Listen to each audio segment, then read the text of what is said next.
রবীন্দ্রনাথ ঠাকুরের সম্পর্কে মানে এখনো জনমানুষের উদ্দীপনা আছে? তো আমার তো মনে হয় কি দেখে মনে হচ্ছে? না, এখনো সবাই রবীন্দ্রনাথ ঠাকুরে যায়, শান্তিনিকেতনে ঘুরে বেড়ায়, শান্তিনিকেতন গিয়ে রবীন্দ্রনাথের জন্মদিন মানাচ্ছে, তো সেই হিসাবে আমার মনে হয় আছে। আচ্ছা, রবীন্দ্রনাথের কোন সাইড তোমার ভালো লাগে? গায়ক, সঙ্গীতকার, কবি রবীন্দ্রনাথ, লেখক রবীন্দ্রনাথ, কবি? আচ্ছা, কবিতাগুলো খুব ভালো লাগে। রবীন্দ্রনাথের কোন কবিতা সব থেকে তোমার ভালো লাগে? সরি, একটা নাম নয় তো, অনেক কবিতা পড়েছি। পড়েছি বাট এখন সিরিয়াসলি রিমাইন্ড নেই।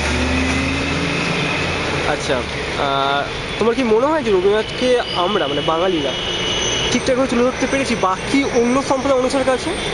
হ্যাঁ, নিশ্চয়ই আমরা বাঙালিরাই বেশি তুলেছি রবীন্দ্রনাথ ব্যাপারে, অন্য জায়গা তো সেইভাবে দেখতে পাইনি।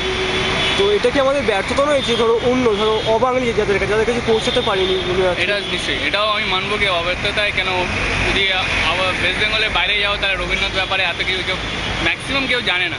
আর আজকে যে জন্মদিন রবীন্দ্রনাথ ঠাকুরের মেবি সেটাও জানে না।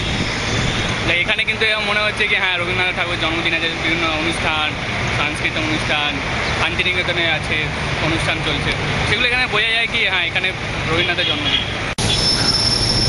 রবীন্দ্রনাথের কোন দিকটা তোমার সব থেকে কিছু ভালো লাগে? অ্যাকচুয়ালি রবীন্দ্রসঙ্গীত যেগুলো হয় নর্মালি সেই টাইপের আমার রবীন্দ্রসঙ্গীত খুবই ভালো লাগে। আর আজকের দিনটা বিশেষ করে যেহেতু রবীন্দ্র জয়ন্তী, সেই কারণে আজকে সকাল থেকে এই গান বিভিন্ন জায়গায় বাজছে, বেশ ভালো লাগছে, গানগুলো আমার শুনতে খুব ভালো লাগে। সব এরকম। আচ্ছা, এখন ধরো রবীন্দ্রসঙ্গীত অনেকভাবে নতুনভাবে ট্রিটমেন্ট দেওয়া হচ্ছে, অনেক আধুনিকরণ করা হচ্ছে, এ ব্যাপারটা কি সন্তুষ্ট?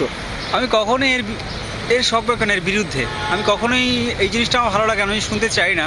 যেখানে এই জিনিসটা করা হয় আমি এটা থেকে দূরে সরে আসি, আমার ভালো লাগে না, এটা ঠিক নয়। মানে তুমি চাইছো রবীন্দ্রনাথকে একদম সনাতনভাবেই গাওয়া হোক? হ্যাঁ, একদম। আচ্ছা, রবীন্দ্রনাথের নোবেলটা আমরা এখন উদ্ধার করতে পারিনি, এই বিষয়টা কতটা দুঃখদায়ক? এটা ভাবতেও খুব খারাপ লাগে সত্যি।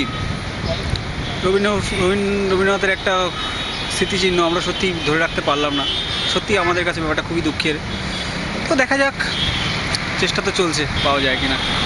আচ্ছা, রবীন্দ্রনাথকে ধরো পরবর্তী প্রজন্মের যারা এখনো ছোট আছে বা অন্য সম্প্রদায়ের কাছে কি কি ব্যবস্থা নিলে আরও বেশি জনপ্রিয় করা যাবে, তোমার কি মনে হয়? রবীন্দ্রসঙ্গীত যেগুলো আছে, এমনকি রবীন্দ্রনাথের ছোটো ছোটো ছোটো কবিতাগুলো আছে, এইগুলো বেশি করে হাইলাইট করলেই আমার মনে হয় এটা সম্ভব। আর অন্য সম্প্রদায় যারা বাঙালি নয়? অ্যাকচুয়ালি আমার যেটা দেখার ধারণা, যেটা দেখা যায়, অবাঙালি যারা আছে তারাও রবীন্দ্রসঙ্গীতের উপরে কিছুটা হলেও মুগ্ধ। আজ রবীন্দ্রনাথ ঠাকুরের জন্মদিন, তো তুমি রবীন্দ্রনাথ ঠাকুরের কবিতা পড়েছো? হ্যাঁ, কোন কবিতা পড়েছো? অনেক। তুমি একটা নাম বলো। যেমন ধরল দলা, আরও অনেক মনে নেই। রবীন্দ্রনাথ কবিতা পড়তে ভালো লাগে? হ্যাঁ, খুব। আমার ফেভারিট কবি। তোমার ফেভারিট কবি? হ্যাঁ। আর রবীন্দ্রনাথ ঠাকুরের গান ভালো লাগে? হ্যাঁ। কি একটা যে কোনো একটা গান করতে পারো কি, এক লাইন? হ্যাঁ, আর পারবো না, ভুলে গেছি। আচ্ছা, আমার করতে ভালো লাগে।